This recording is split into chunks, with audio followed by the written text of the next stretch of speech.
Celtics need a big stop here. Baylor. We're going back to the birthplace of a rivalry, the Celtics and the Lakers in the 60s. Hi, everyone. Glad you could join us. This is Kevin Harlan with Steve Kerr and Clark Kellogg as we look back at one of the best rivalries in the NBA. We get a chance to look at the tape of Bill Russell and his Celtics as they take on Jerry West and the Lakers, two great teams going head-to-head here in Boston. And there are a lot of greats on display here beyond Russell and West. I mean, Elgin Baylor also is a factor, and I'm sure we'll see some great plays from Hondo, John Havlicek as well. We'll see shortly if the Lakers can get the better of Russell's Celtics, who simply dominated the entire decade of the 60s. A look now at the Celtics side. Russell anchoring the middle as always. He's joined by Tom Sanders up front. Casey Jones runs the short point. And out of the wings, it's Sam Jones and Havlicek. On the other side, the Lakers come out with Ellis in the middle.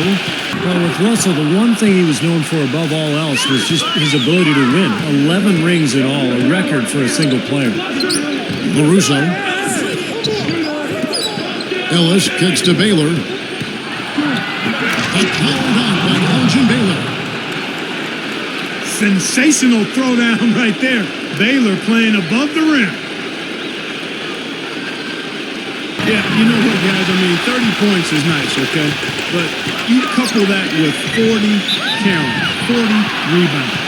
I said 40. 10 times 4. That's right. If they tracked blocks back then, I'm sure his total would be huge as well in that category.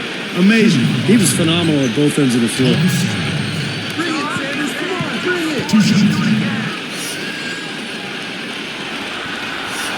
The first free throw is good.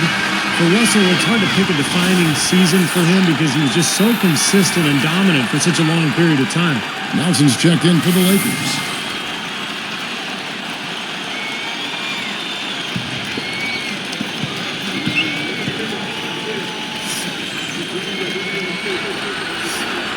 Both good from the line that time.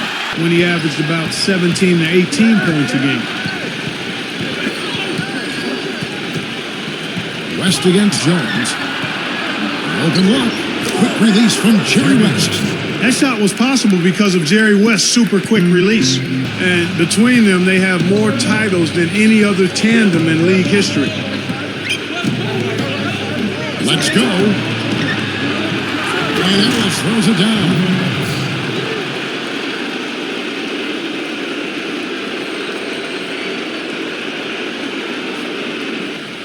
Here's Jones.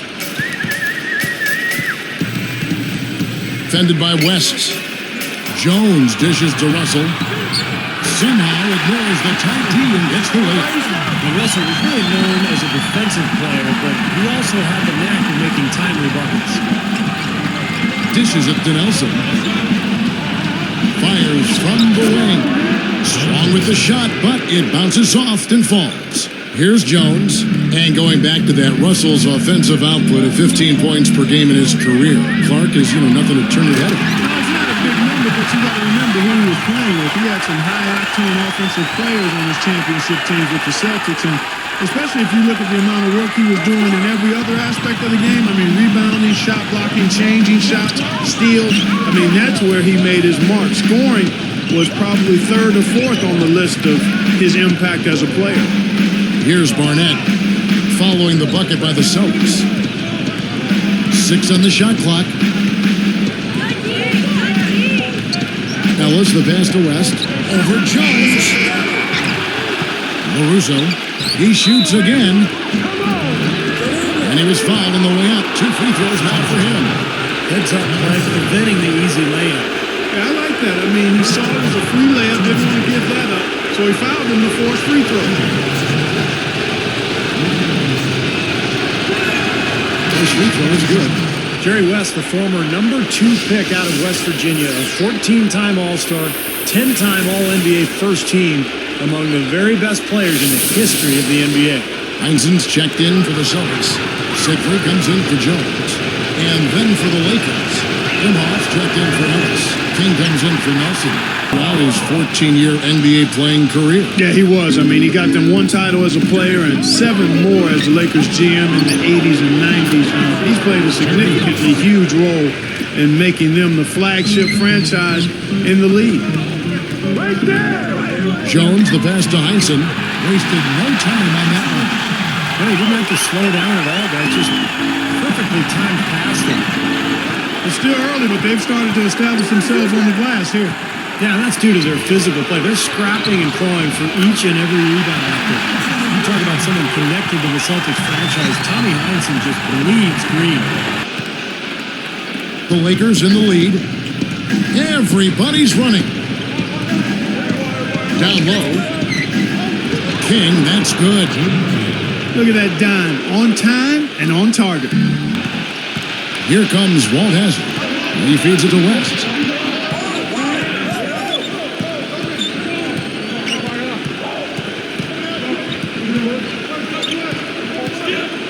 Good look. And that one's good. West has got 6. Fast break. Here we go. And a foul called on the shot. Got him on the way up that time, so he'll shoot 2 right here. You know, Steve, looking at those awards for Russell, we're talking about here with Clark and throughout our game, 5 NBA MVPs, 12 All-Star appearances, double-digit championships. I mean, amazing. And can you imagine if they had the Defensive Player of the Year award back then, how many times Bill Russell would have won it? You know, and Baylor played his whole career for the Lakers. Knee troubles cut his career a bit short, though. Yeah, he actually retired after the 71 season had started, and it's unfortunate because that was the year the Lakers finally broke through to win the title.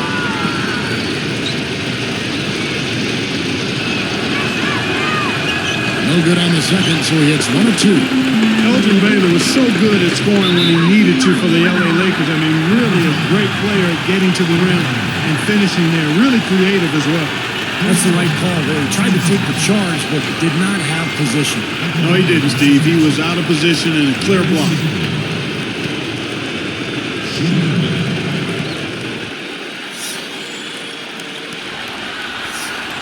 Good for the three-point play. Talking about Baylor, you know, you get close to the rim like he can, and it gets tough to finish when you're only 6'5". But Steve, it seemed to me like he played bigger than that. Yeah, I think so. I mean, he played much bigger than 6'5". Because of his long arms and his explosiveness and his strength, he would always use angles and power to get his way to the rim and get around the defense. Just 5 on the clock. Baylor gets to the rim again.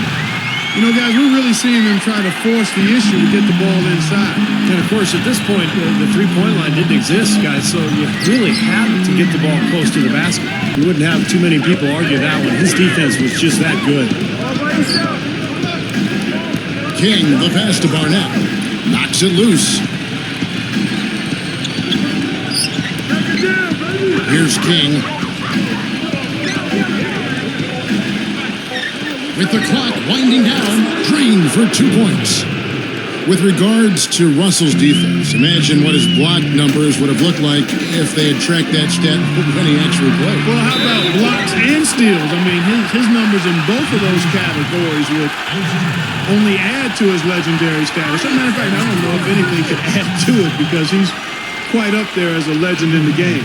A lot of coaches on this Boston team. Russell, Heinsohn, Casey Jones, and Satch all eventually had stints. Well, Steve, it makes sense when you see them out there again. I mean, they all played like coaches. Heady, smart, and tough. Bring it, Sanders. Come on, bring it. Free throw drop for Sanders. You think about guys who paved the way. Elgin Baylor set the way for a lot of high-flying guards. Really a pioneer of his time. Looking at who's out there now for the Celtics. Counts is checked in for Russell. Havlicek comes in for Heinsohn. And Jones subbed in for Siegfried. The Lakers also changing it up. Johnson, he's checked in for Imhoff. Russo comes in for Ellis. And West subs in for Baylor. He's off on the second. Back to Baylor, he was one of the first to play above the rim as a wingman. Well, he's one of the guys my dad told me about, Kevin and Steve, because of his creativity, his flamboyance, his flair, his production. I mean, he was really one of those pioneering players because physically he was able to do things at 6'5" and 225 pounds that people hadn't seen before. That's the kind of lead pass we've seen him make over and over again. Here's King.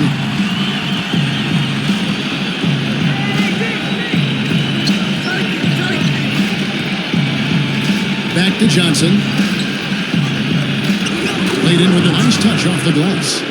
Lakers leading by 10.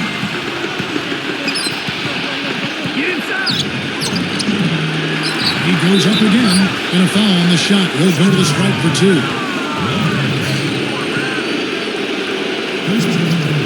Wes got the nickname Zeke from Cabin Creek, in part because of his West Virginian accent. Being called the logo is probably a little bit more endearing.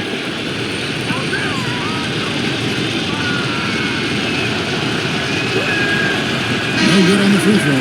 West wasn't that big, but man, was he athletic. People forget about that. Yeah, I think you're right. I mean, they say he could touch 16 inches above the rim at his peak. I mean, I believe it just watching him move. Looking at who's out there now for the Celtics. Russell, he's checked in for Counts. Heinsohn comes in for Sanders. And Siegfried subbed in for Jones. And he sinks the second. Recently, the Lakers erected a Jerry West statue outside the Staples Center. Well deserved. Here's the break. Looking to end his cold spell. Here's Barnett. Fall back, baby. Dick Barnett with the pretty J. And I really like the set they ran there. Back to Russell.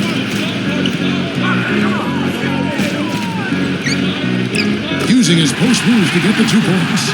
That's where you like to get shots, inside and close to the hoop. He's really struggling in this quarter right now. They need to think about getting the ball out of his hand. That's the bucket. With all those NBA titles, Russell won, you forget he was also an Olympic champion. So another great moment on his resume. The speedy hands of Sam Jones caused the steal. Boy, Sam Jones, just a tenacious defender on the court. And Steve, this team was really full of great defenders, but he was just a bulldog out there on the perimeter. He could get it done offensively, too.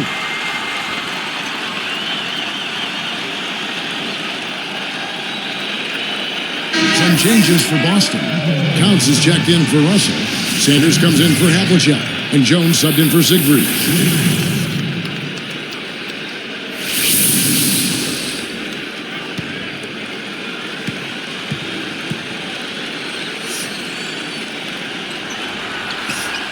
And that one falls for Jones. Russell was a big part of that 56 Olympic team. He led them in scoring. Another part of that team, guys, was K.C. Jones, a Hall of Famer in his own right. Just a quick glimpse of the success they would have together, those two. Here is Sanders. They've got Jones. Sanders is out there with Russell. Then there's Havlicek, and it's Jones in at the 2. That's who's in the game for the Celtics. Steve, it certainly worked out pretty well for them. Well, I'll say back-to-back championships in 1955 and 56. He was recruited because of his knack to come through in the clutch. For the tie, here's Sanders to tie, and he lays it up and in. 9 points in the game so far. Well, it's been a long battle, but they have finally gotten the game even again. This offense's first miss after 3 straight makes to start the second half. It's a look. Shot's good from West. West has got 9 points. Well, nice to see one go finally. It's been a tough game for him here offensively. And when Russell was handed the coaching duties, Ben Auerbach handed over the duties, and he led them to 2 more titles. You know, at that time, nobody could really match Russell's intensity and knowledge of the game, guys. And I think Auerbach made the right call on that one. 5 points in the game. Pass to Russell. For the lead, it's blocked. Russell is whistled for reaching in. That is his first foul of the game. First personal foul, team's first. At the line for the Lakers, Rudy Larissa.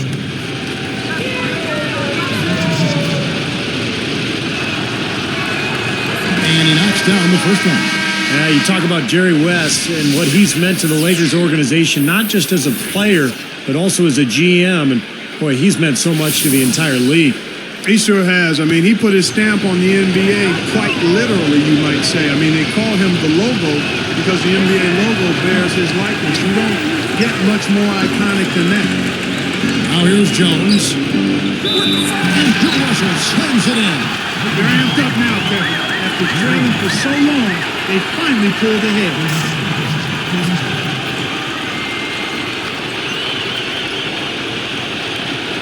Perhaps the best stat about Bill Russell is how clutch he was in his record in Game 7s. Undefeated. How about that? 10 Game 7s played, 10 W's. I mean, you can't have a better record than that in what is the most nerve-wracking situation you can be in the NBA, winner take all. And that shot there was from around modern three-point range. But of course, the NBA three-point line wasn't introduced, Steve, until 1980. But before then, you can see what a challenge it was to score inside. Defenses could just pack the paint, knowing they didn't have to recover after that three-pointer. West against Jones. Elgin Baylor's such a great player, but he never managed to win a title. Incredible.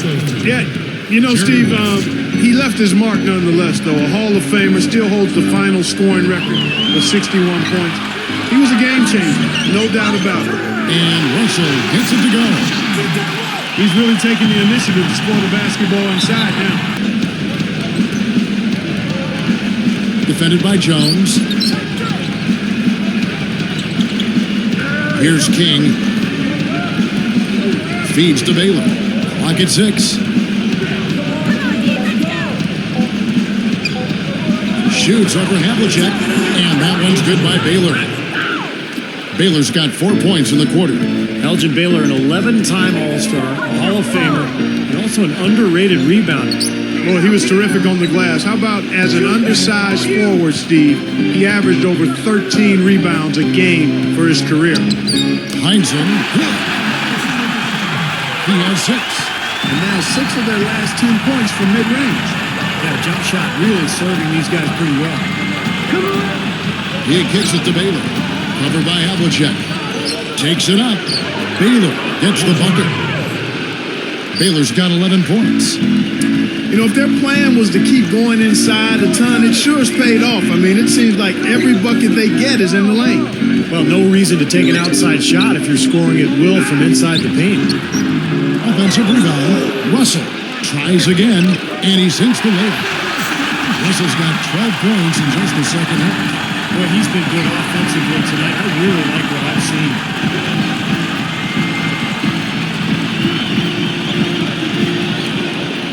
Uncovered. West misses. That's a good shot. High percentage.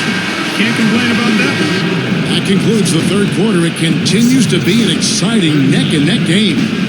They've got LaRusso. West is out there with King. Then it's Ellis, and it's Baylor in its small forward. What a game. This is really fun to watch. And when games are tight like this, I mean, success or failure can really turn on small details in 1 or 2 plays. He gathers on the basket by Jones. Of all the great players in the NBA, I think Havlicek might be the most underrated. He was a huge part of the Celtics' success in the 60s and a great complimentary piece to Bill Russell. West against Jones. They get a hand on it.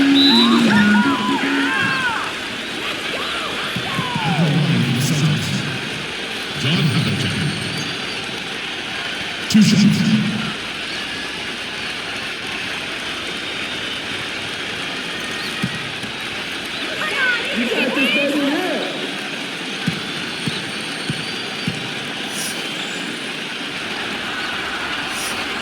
That's good from Havlicek.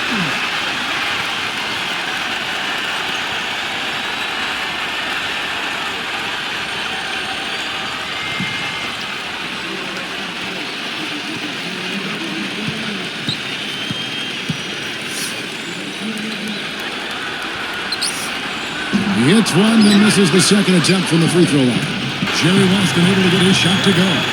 You know, you look at the amount of rings that this starting lineup collected, really just amazing. Russell with 11, Sam Jones with 10, then you got Hondo, Casey Jones, and Satch Sanders with 8 apiece. I mean, this core group of 5 has 45 rings in all. Sam Jones. Taking 2 shots.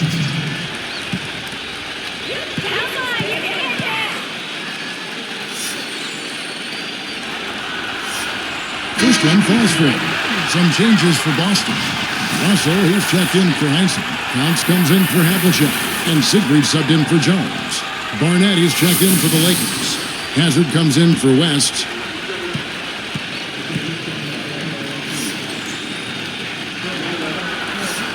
And good on the second, so he makes them both. Well, he uses his body well to lean around the defender. It's always going to be difficult to convert that shot. And Sanders throws it down. And look at how he posed on the rim for a few seconds after that one. That's never going to endear you to your opponents. They don't like that kind of stuff. No, he was enjoying that one so much he didn't want to let go. Yeah, just a little reminder of whose rim it is. So it's the Lakers now, following the bucket by the Celtics. And here is Baylor. 6 to shoot. Barnett. Bullseye!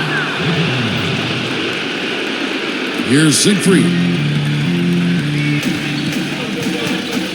Defended by Hazard. And lots of contact there. Missing the shot. He'll shoot 2. First closest line, team's turn. At the line for the Celtics, Larry Siegfried. 2 shots. Easy fight, come on!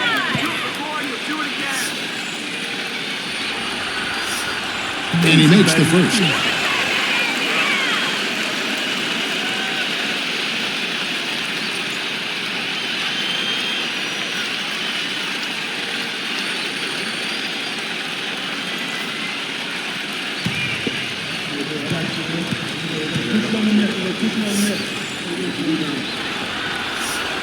And that's good as he hits both of his shots. Here's Barnett.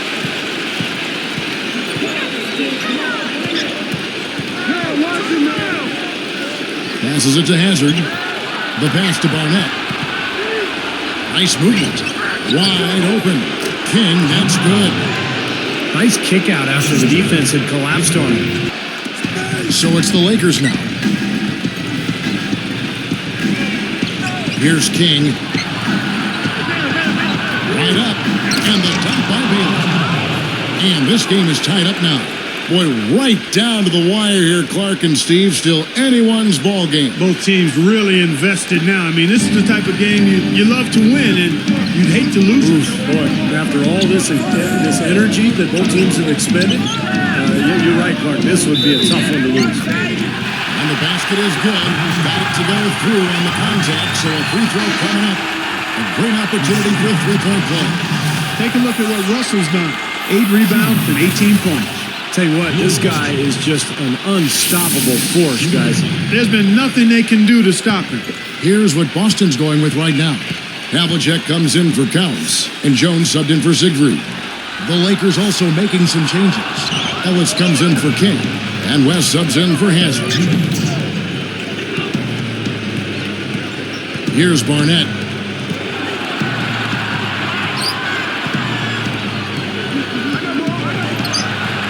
Defended by Jones. And that one's good by LaRusso. Boy, he set him up nicely with that pass. Great defense in the paint there, making it tough on the offense. That's what he brings, a presence. I mean, you saw it on that miss. Jones against Barnett. Takes the lead. And the Lakers lead by 2. Well, speaking of effortless, you might see a little more out of the defense. So how about trying, guys? Oh, went in there and tried to power it down, but drew contact. He'll head to the line. And it's on John Havlicek. Good foul. They can earn the free throws. Don't let this team dunk. I like that. That's a smart foul. I mean, it's a lot easier to dunk it than it is to hit 2 free throws. Make them earn them at the stripe.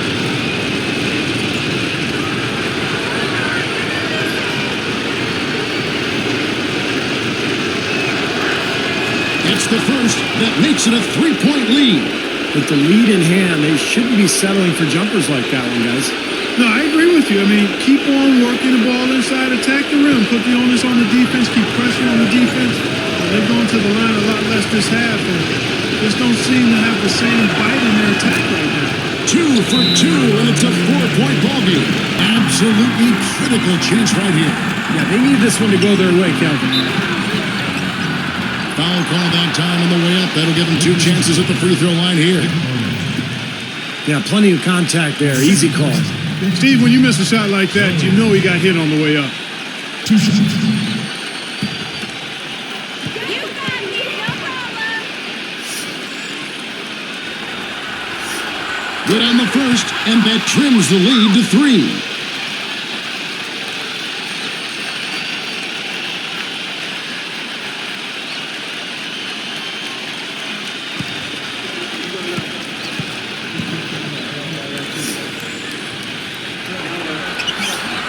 That one falls, so it's both of them. Huge free throws right there to trim the lead. That was just what was needed. Clark, they'll be trying to take as much time off the clock as they can. Exactly. Expect to see some long possessions out of them going forward. 8-second difference between the shot clock and the game clock. Defended by Jones. Good luck. Mr. Clutch with a big-time bucket. Boy, what a huge shot there. How about what a game? I mean, he answered the bell with that one. 11 seconds left in the fourth quarter. Well, that's a dunk you will not see very often. You won't pass that one by. No doubt about that. I wish he would, though. You can never see too many of those.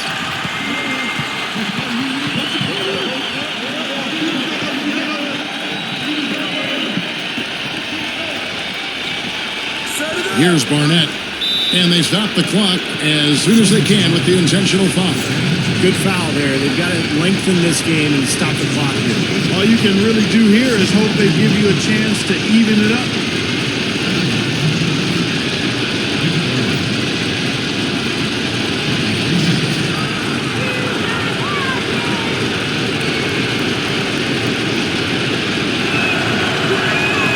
Sinks the first of 3, and that makes it a 3-point lead.